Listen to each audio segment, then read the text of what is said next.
Internet, definitely. The thing is, like, there's been so many other, like, genres of electronic music, dance music that have happened, like jungle or drum and bass or techno or house music, and they've, like, had these, like, long periods where people finally sort of, like, came to accept them.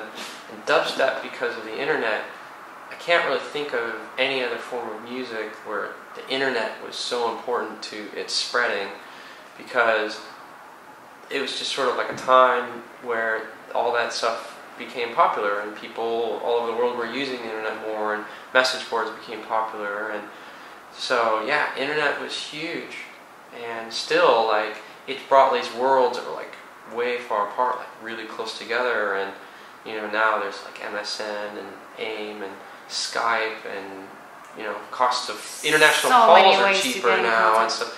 So yeah, it's like before it was like the UK was like another planet, and now it's like just up the road. And it's kind of weird, but all these people were very close contact with each other now. So yes, it is different now. It's very different now, but because of technology and everything, that's been possible. And when something shocks people so much, you know, the word of mouth, it just spreads very quickly. Yeah.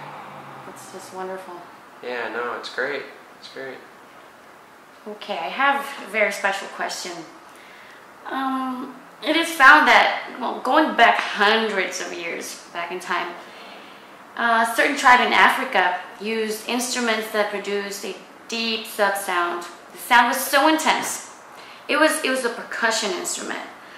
They used to play them with such rhythmic precision that they were able to make the heartbeat of an elephant slow down gradually, producing its death. They would start playing the music, same rhythm of the heartbeat, start slowing it down gradually. This lasted hours. Yeah. And then they would just stop, and the animal would die. It's amazing. Sad. It's sad. It's sad. But it's very interesting. Do you think that bass really has a physical impact on people?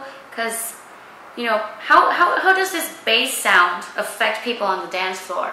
It's crazy. It really is. Like, I think it's true. Sound has like a certain effect on people.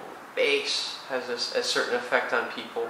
And it's like really something you can't explain. And with dubstep music, it's popular. It's been sort of the thing. It's like you have to have a sound system to support it.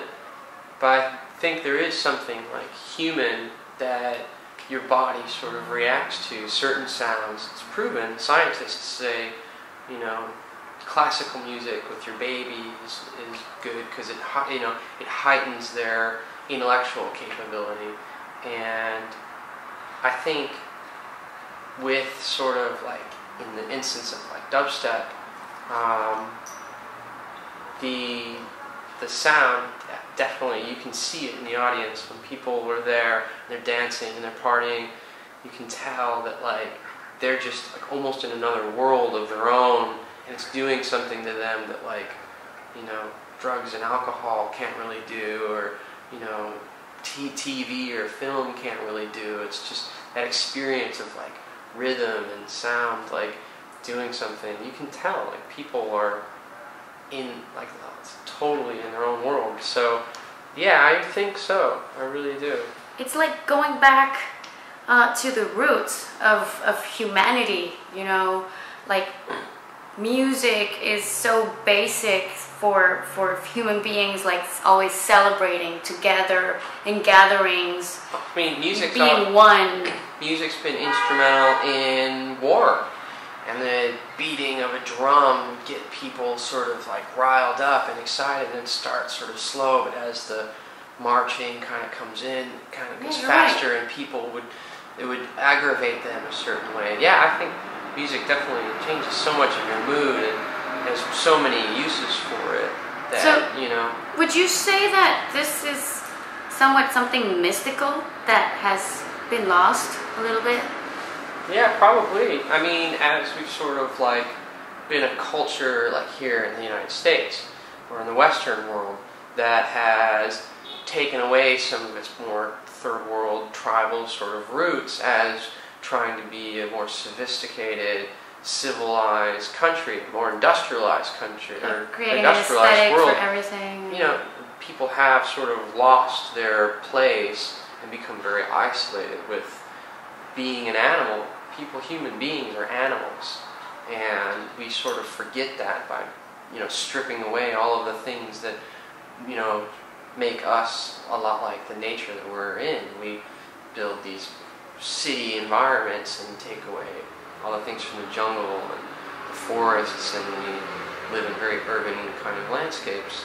And people, I think people just sort of forget, they become disoriented with how they are.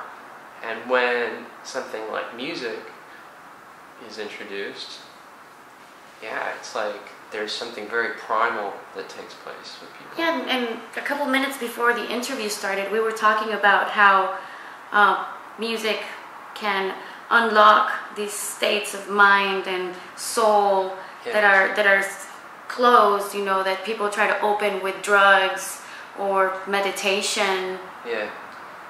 Well, sure. I mean, there are different states of consciousness that, you know, people on drugs usually they go into, and they seem to think it's like a synthetic thing that makes them feel a certain way. Well, all that is a guide to, you know, what your body naturally can do. There's natural chemicals in your body that allow you to do that.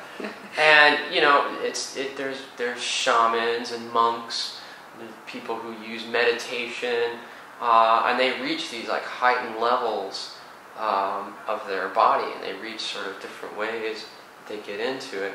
And, you know, I think drugs and alcohol are sort of an easy way to do it, but all of those states are possible naturally as well.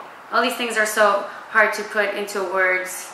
All I'm telling you is go to one of these dubstep parties and you will unlock. Yeah. Unlock, that is the perfect word. Okay, also, not only unlocking, also about breaking things. Sometimes playing sub bass at home, we get a lot of complaints from the neighbors saying that the walls are shaking, that the whole building is trembling, that there are things falling on the floor. People from 2, 3, 4 apartments away, not the next door neighbor. Once playing dubstep in a bar, the manager requested the volume to be turned down because the glasses in the bar were falling. Yeah. What? That happens a lot. Yeah. Yeah. What kind of experiences have happened to you that you want to share with us? That happens just all the time. We have bottles that shake off of the wall and the liquor smashes, so bartenders are constantly trying to like push the bottles back up because they see them sort of sliding down. At our parties, we have a box office that's right where the speakers just sort of push into, and the girl in the box office is always having to tape the cash box to the counter because it just sort of rattles its way off and then just money explodes all over the place. So, yeah, and a friend of mine, he ran a club called Pure Filth that was here in downtown LA, and it was an old building, and we used to kind of joke that you'd stand in certain spots and you'd see all these crumbs from the ceiling just sort of coming down. Falling down. And then as they turned the bass up, like bigger pieces would come down. So we called them, they went from being ceiling crumbs to ceiling nuggets to like ceiling pieces. And it was like we were using so much bass. It was just crazy. It's just insane. Yeah, it's a little overkill, but I feel it's better that way just because you feel it more. I mean, dubstep is like a very physical form of music, and it's something you can't really experience on like a computer home speakers or your iPod. Like to really experience what that music's about,